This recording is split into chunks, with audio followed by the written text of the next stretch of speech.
মালদায় ফের গলা কেটে খুন। আজ সকালে আমবাগান থেকে রক্তাক্ত অবস্থায় উদ্ধার হলো এক ব্যক্তির মৃতদেহ।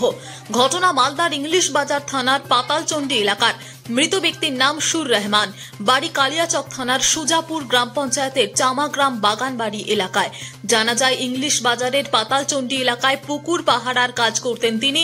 আজ সকালে পুকুরের পাশে আমবাগান থেকে তার রক্তাক্ত মৃতদেহ উদ্ধার হয়। গলা কেটে খুন করা হয়েছে বলে অভিযোগ, তবে কি কারণে এই খুন তা এখনো জানা যায়নি। অন্যদিকে একই দিনে ইংলিশ বাজারের কুলিপাড়া এলাকায় ভাইকে খুনের অভিযোগ উঠেছে দাদার বিরুদ্ধে। মৃত ভাইয়ের নাম চন্দু পাসওয়ান। পরিবার সূত্রে জানা গিয়েছে, বড় ভাই বিকাশ পাসওয়ান গতকাল রাতে মদ্যপ অবস্থায় বাড়ি ফেরে। সেই সময় পাপন পাসওয়ান নামে আরেক ভাইয়ের সঙ্গে বিকাশের বিবাদ বাঁধে। দুই ভাইকে ছাড়াতে যায় চন্দু।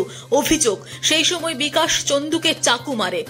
এদিকে একই দিনে ইংলিশ বাজারের জোড়া খুন হওয়ায় চাঞ্চল্য ছড়িয়েছে।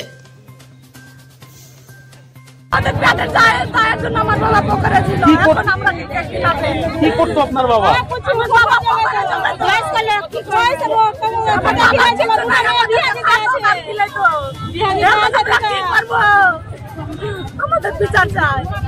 কি নাম আপনার বাবার? আমার বাবার নাম সুরে রহমান।